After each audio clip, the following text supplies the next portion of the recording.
We've got to take out the bloodline. Claymore by McIntyre. People in this path, you should not change this journey. Don't do it. Do the right thing. Drew McIntyre.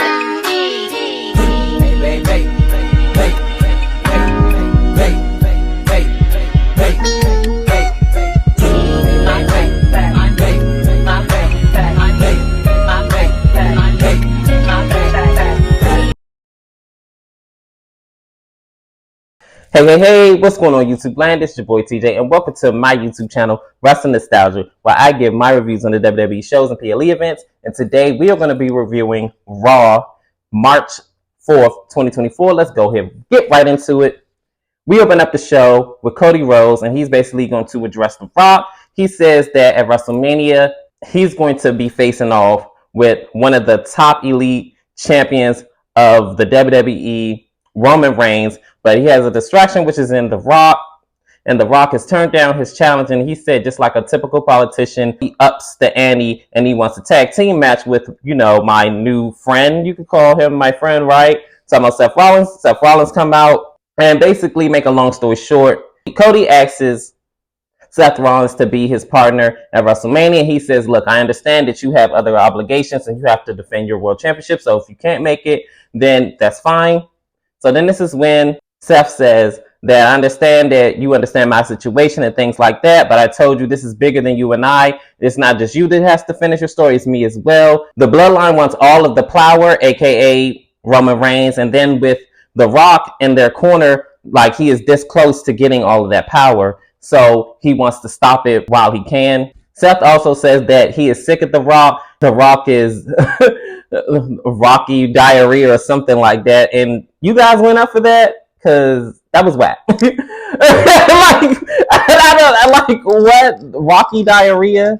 And, oh, before I finish, right, as Seth was talking to Cody, he kept doing like this. And I'm like, what? Because he said something about he's tired of The Rock, or like when he was referencing The Rock, all of a sudden he was like kind of close and he kept doing like this. I don't know if anybody else like realized or recognized that. So I'm like, are you a double agent too or something? Like, what's going on here?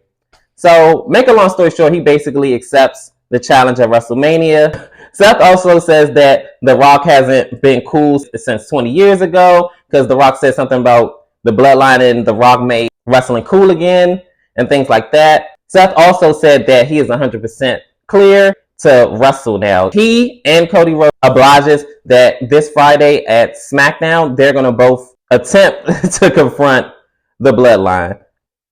The next match is Gunther versus Dominik Mysterio. Wow. This is the match I'm going to be like a one-sided type of thing. It kind of sort of was, but Dominik definitely did not hold any punches or chops, because I don't know who in their right mind wants to get in a chopping battle with Gunther, master of the chop. And I'm just like, oh my goodness, this man got cojones. Like, he set up there and just, he was chopping him, all this stuff. That's the main thing that like stood out to me at that match. And then he rips Dom's shirt off. He was like, oh yeah, you wanna play? You wanna see a chop, right? Bow, bow, bow. That's all you kept hearing. And I'm like, God, like, this sound like shots going on. I'm like, yo, Dom, are you okay? It even got to the point where JD kept like trying to get involved, and like it was not working. Dominik hits the 619, and then he tries to go for the splash. He misses. Yo, I keep forgetting that this man knows how to do a drop kick. So he hits that drop kick, and he he sends Dominik to the ropes in the corner. He hits that, I believe it was a power bomb, and then he did the walls of Jericho. So Damage Control comes into the new Damage Control comes into the arena, and Adam Pearce says, what are you doing here? She said, well, you know, since they are, the Kabuki Warriors are the tag team champions, aren't they, you know, available to come to Raw, SmackDown, and NXT? And he was like, no, anytime when you come, it's always wreaking havoc. So I'm asking you, what are you here for? She said, no, we're just here to scout the talent. Zoe Stark and Shayna Baszler wants the tag team championship, so we want to scout them out. So this is when Shinsuke Nakamura comes in and he says that he wants to talk to Adam Pearce privately. And this is when he says, is this about the Intercontinental Championship? And he says yes. And this is when he excuses Damage Control and he excuses himself with Shinsuke Nakamura. I'm interested to see what's going to happen. I already know what's going to happen. Well, we're going to get that. We're going to get to that when we get to it. So this next match is not really a whole lot to talk about. It was Shayna Baszler and Zoe Stark versus Katana Chance and Kaden Carter, which we all know are the former tag team champions. Lost it to the Kabuki Warriors. They had a pretty cool back and forth quick match. Towards the end of the match, Katana Chance and Kaden hit their 450 splash. And 1-2, Shayna takes out Kaden out of the ring and chokes her. As Katana trying to save Kaden, she ends up getting rolled up 1-2-3. And they are the winners of the tag team match. Dakota Kai gets in the ring. She said that you guys finally are going to get a tag team championships opportunity next week. But don't get it confused. We're going to send you home crying just like we did Bayley. So this is when Shayna snatches the mic. And she said, well, it's about time. And she said, we'll see you next week. In this next segment, Dom is in the back with the rest of Judgment Day. And Damian Priest says that he's going to make everything better. And if there's any man to go one-on-one with Gunther, you best believe it's Damian. Like, they both, they kind of, you know what I'm saying? They still at the high rent district with each other, okay? So then this is when Andrade comes in and he says something in Spanish to Dominik, and then they, fist bump. And this is when Dominik says, keep an eye on Andrade, we may need him. And that ends that segment right there. So this next match, it is Becky Lynch versus Nia Jax. We had a pretty back and forth match, but I'm going to get to the ending part. Nia Jax tries to go for the Annihilator, and Becky moves out of the way. Becky winds up getting the disarmor on Nia Jax. Nia ends up getting to the ropes eventually. After Nia gets to the ropes, she rolls out of the ring with Becky, and then she winds up slamming Becky into the barricade. Then out comes, of course, Liv Morgan, and she winds up attacking Nia Jax. Then she gets back in the ring and she said, yeah, I owed you that, Becky. And this is when her and Becky wind up going back and forth, Liv and Becky. So then this is when Nia Jax takes out both Becky and Liv, laying them out, and then leaves the ring. And then, she took a fan's hat and then smacked it in his face and then threw it. I was like, she is savage for that. Like, she just do not care, But this match overall was pretty decent, minus the disqualification finish. I'm guessing this victory goes to Nia Jax. In this next segment, it is Ricochet. And basically, he is airing out his frustrations. He said, I done did everything that's asked of me. I put my head down, I mind my business, and it's not serving me right now. So this is when Adam Pearce said, look, as the man that had last held the Intercontinental Championship before Gunther, I'm taking your words into consideration, and I have you in mind for my announcement. Just trust me on this. So this is when he says, okay, and this is when he walks off. Then the Judgment Day comes out, and this is when JD says that he wants a shot at the Intercontinental Championship as well. So this is when he hits his sale pitch, and then that's when the segment ends. This is when Liv Morgan is walking down the hallway, and Becky says, yeah, good job on your advance tour. This is what you had planned. She said, yeah. She said, I told you that I apologize for what I did last week, but this was to get at Nia Jax, not at you. And this is when she said, look, we're going to cry about it or fight about it. So she said, yeah, guess I'll see you next week. And this when she said, I'll see you next week too. So guess what? They're going to have a one-on-one match next week, Liv Morgan and Becky Lynch. In this next segment, Adam Pearce comes and makes an announcement that basically it is going to be a gauntlet match for the number one contender spot at WrestleMania for Gunther's championship.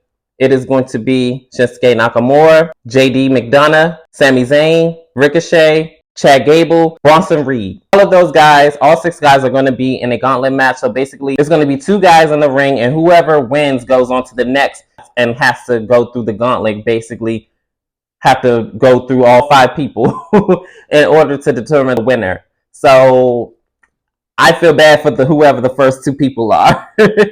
So in this next match, it is Andrade versus Apollo Crews. Where Apollo Crews have been, I don't know. But he's here. About time. Done missed this guy. Is it me? Like, I really do feel like Apollo should have been a Grand Slam champion. To me, honestly, that man is way too talented to just be wasted in catering. You cannot be for real with him. WWE, please. Even if you make him a really strong mid-carder, do something. That man won an Intercontinental Championship, United States Championship at one point. Make him a tag champion and then make him a world champion at some point sometime. This match kind of was relatively quick. They had some type of back and forth. I remember at one point, Apollo Crews hit a superplex, and then Andrade hit a superplex of his own. Then he winds up hitting the reverse elbow move, and I'm thinking that was going to be it. He kicked out. So then after that, he gets him in the corner, and he hits his double knees. Then he hits armor lock DDT, and then he wins the match. It's really sad that Apollo had to be sacrificed for his re-debut match, but I am happy to see Andrade back in WWE. I never thought that AEW was like the right fit for him, but I do understand why he went there because of the fact he wasn't really getting utilized. So hopefully they're going to utilize him and put him in storylines that make sense for him and everything like that. Wish that man the best, and moving on to the next segment. In this next segment, it is an interview, and Sammy says that the path to WrestleMania will reveal itself, and it did. This is his path. This is it. And if he has to go through the gauntlet to get to his WrestleMania path, he will. This is when Ivar and Valhalla comes out, and she says, I don't understand how a pathetic man like you can get this opportunity when a battle-tested man like him can beat Gunther. And this is when Ivar says, you can't beat Gunther. He said, yeah, but I can beat you, though. And Sammy says, and if you feel like you can beat me, then meet me in the ring later on tonight. And he says, you can forget about WrestleMania. I'm like, oh. He wasn't playing. In this next match, it is Finn Balor and Damian Priest, the reigning tag team undisputed champions, against Giovanni Vinci and Liquid Kaiser.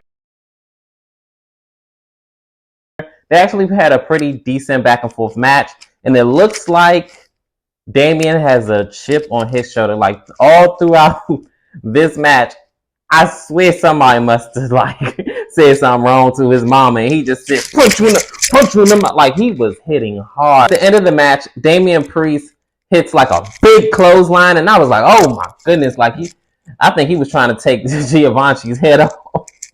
So he ends up hitting like his South of Heaven, which is like his version of the choke slam. 1, 2, 3. The winners are the reigning tag team champions, which are the Judgment Day.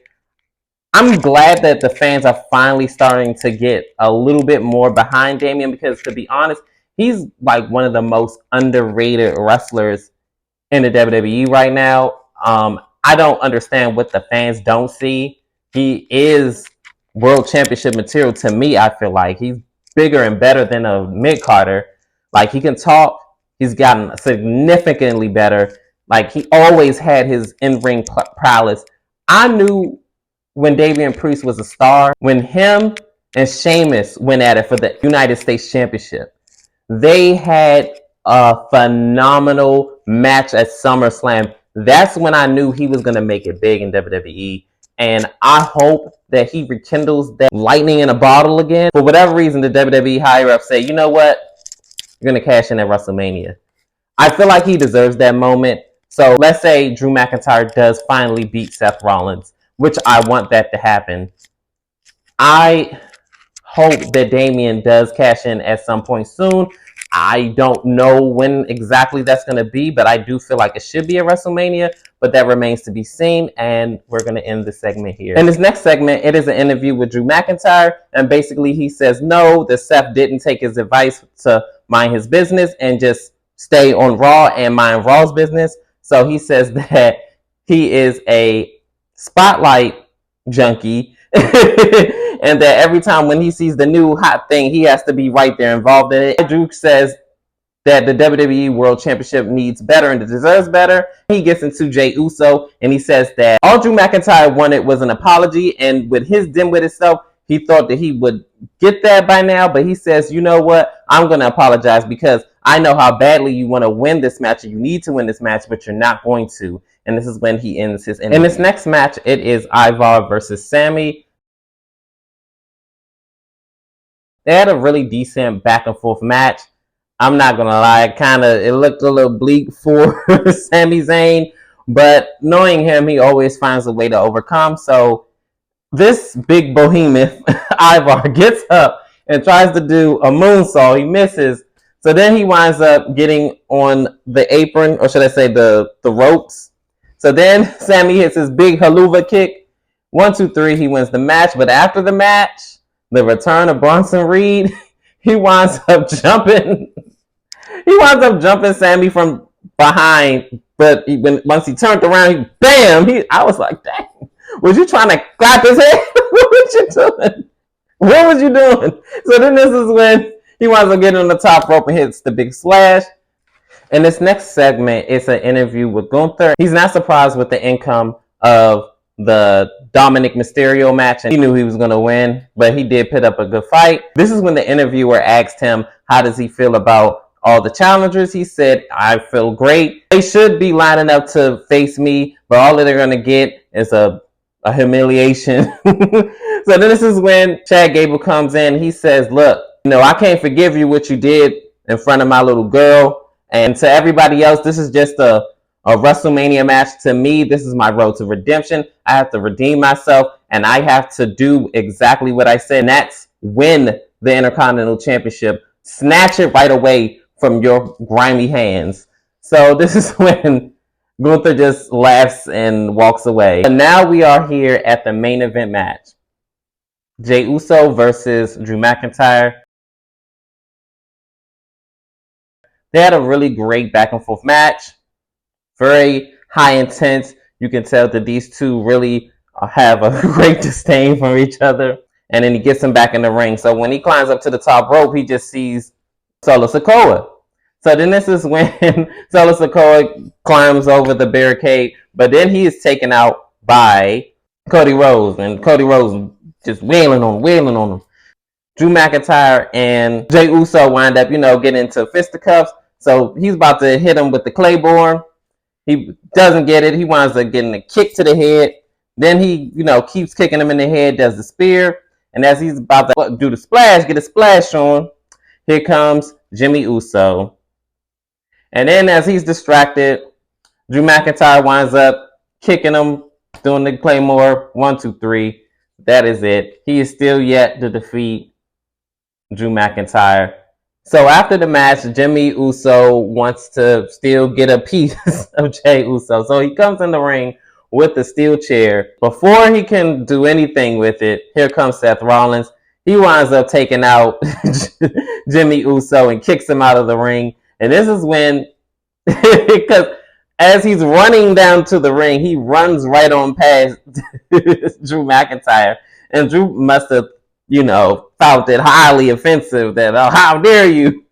Here comes Drew McIntyre with the Claymore kick, lays him out, and he lets him know, if you keep up with your path, you're going to lose this championship. He said, do the right thing. And that ends this segment. I ain't gonna lie, I really definitely enjoyed this Raw, but hopefully you guys enjoyed this Raw as well, and hopefully you enjoyed my commentary if you watched. And that's all I have for you guys, and peace. I'm out. You're so